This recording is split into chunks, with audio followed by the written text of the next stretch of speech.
பொது தேர்தலுக்கான வேட்புமனு தாக்கல் இன்றுடன் நிறைவடைந்துள்ளது. 225 உறுப்பினர்களை தெரிவு செய்வதற்காக 21 அரசியல் கட்சிகளும் பல சுயேட்சை குழுக்களும் வேட்புமனு தாக்கல் செய்துள்ளன. பொதுத் தேர்தலுக்காக 22 மாவட்டங்களில் இருந்து 777 வேட்பாளர்கள் தேர்தல் களத்தில் குதித்துள்ளனர். பிரதான அரசியல் கட்சிகளின் 3 தலைவர்கள் இம்முறை கொழும்பு மாவட்டத்தில் போட்டியிடுகின்றனர். ஐக்கிய தேசிய கட்சியின் தலைவர் பிரதமர் ரணில் விக்ரமசிங்க, மக்கள் விடுதலை முன்னணியின் தலைவர் அனுரகுமார் திசாநாயக்க, ஜனநாயக கட்சியின் தலைவர் ஃபீல்ட் மார்ஷல் சரத் பொன்சேகா கொழும்பு தேர்தல் களத்தில் உள்ளனர்.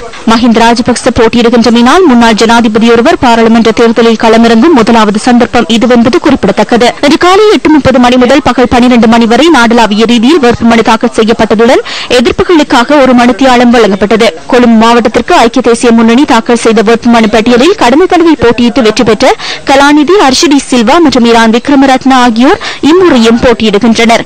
SM மரிக்கார் மற்றும் ஹிரோனிகா பிரேமச்சந்திர உள்ளிட்ட மாகாண சபை உறுப்பினர்கள் சிலர் மற்றும் சம்பிக்க ரணவக்க ஆகியோரும் இம்முறை கொழும்பில் போட்டியிடுகின்றனர்.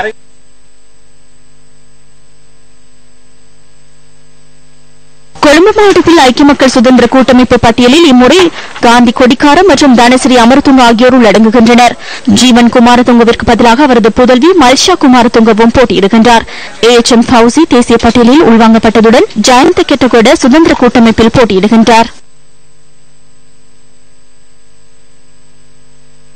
மக்கள் விடுதலை முன்னணி சார்பில் அக்கட்சியின் தலைவர் அனுரகுமார் திசாநாயக்க கொழும்பு மாவட்டத்தில் போட்டியிடுகின்றார். கேடி லால்காந்தம் மற்றும் லட்சுமணி புனாராட்சி உள்ளிட்ட குழுவினரும் கொழும்பு மாவட்டத்தில் உள்ளடக்கப்பட்டுள்ளனர்.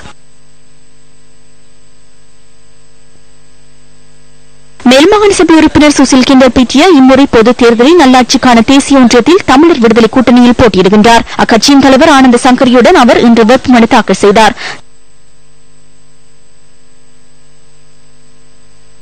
ஜனசத்த பெரமுனவும் இன்று கொழும்பில் வேட்புமனு தாக்கல் செய்தது.